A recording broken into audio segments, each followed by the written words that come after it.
The spinal nerves. Nerve is just a group of axons. The axon is covered by endoneurium. A whole bunch of axons from the fascicle. Fascicle is covered by perineurium. And all these fascicles are covered by epineurium. A ganglion. Ganglion is a group of neuron bodies. Right here, you have a larger image of the cell bodies. A ganglion is always posterior. Sensory is always posterior. Anterior is always motor. So the spinal nerves, they come out of the spinal cord, and there you're going to have something called proximal branches and also distal branches. Proximal branches refer to the roots. So for example, here's the spinal cord. You see this part? Those are proximal. So this is the dorsal root. This is the anterior root. The ones that come out of after the ganglion here, these ones are distal. We have 3 branches that are considered distal. This one is posterior. It goes back like this, and it's going to innervate the skin, the muscles of your back. The anterior branch is this one. It will go around like this. Eventually, it's going to give you your intercostal nerves. And then you have a third one, which is this one right here. It's going to be the meningeal branch. The meningeal branch is going to give innervation for sensation to the meninges. So right here you have the spinal cord, therefore all these ones are going to be spinal nerves. When the nerves are located outside the spinal cord, they are going to be called plexus. The neck is divided in 2 halves. The top half is going to form the cervical plexus. The bottom half is going to form the brachial plexus. In the thorax you have these nerves. They are going to be forming the thoracic nerves. They are not called plexus, but they are just called thoracic nerves. The other 2 areas that we're going to have left are going to be the lumbar area and the sacral area. The nerves in the lumbar area form the lumbar plexus. The nerves in the sacral area are going to form the sacral plexus. A plexus is a set of nerves. So every single plexus is going to have branches because it's a set of nerves. So right here you have a cervical plexus. These are the branches. We have lesser occipital, greater auricular, transverse cervical, ansa cervicalis, phrenic nerve right here, and supraclavicular nerve. Phrenic nerve is very important because this nerve is going to help you move your diaphragm, and we use diaphragm for breathing.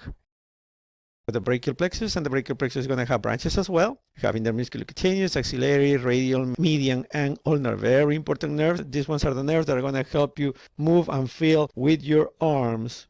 Remember again, I said that thoracic nerves, they are just considered thoracic nerves.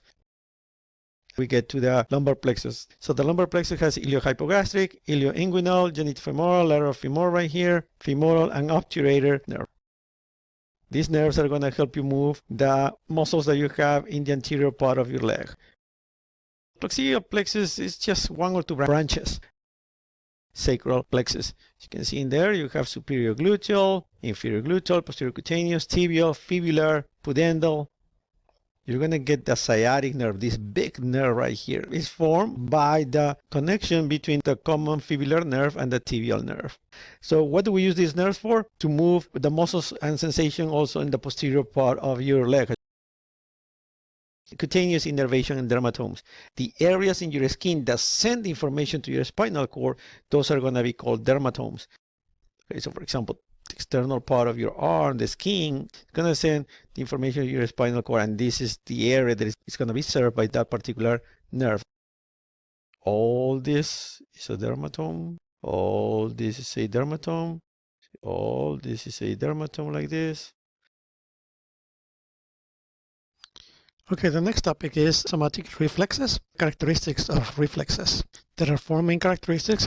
They require stimulation, they are quick, they are involuntary, and they are stereotype. Stereotype means that they are always happen the same way. For example, if you put your hand on a red stove, you always withdraw your hand the same way. Reflexes are involuntary because the brain doesn't work on it, right? You don't think about it when you are going to get a reflex. For example, you don't put your hand in the red stove and say, you know, I think I'm burning my hand. You just withdraw your hand without thinking about it. Reflexes are quick. Obviously, it doesn't take a long time in order to withdraw your hand from the red stove, and require stimulation, because if you don't have any stimulation, for example, if you don't put your hand in the red stove, then you will never going to get a reflex. The reflex forms something called a reflex arch, that it has different parts. The first part is the receptor, second part is the sensory nerve, the third part is the spinal cord, the fourth part is motor nerve, the fifth part is the effector. Examples of reflexes. The stretch reflex is the most common one. The stimulus is number one. It's going to happen at the level of the muscle spindle. Number two is the sensory nerve. Number three is the spinal cord. Number four is going to be the motor neuron. And number five is going to be the muscle. One additional step that you need to remember, if you want to contract a muscle, the other one on the opposite side must relax. More examples: flexor reflex, cross extension reflex, tendon reflex. They all use the reflex arch.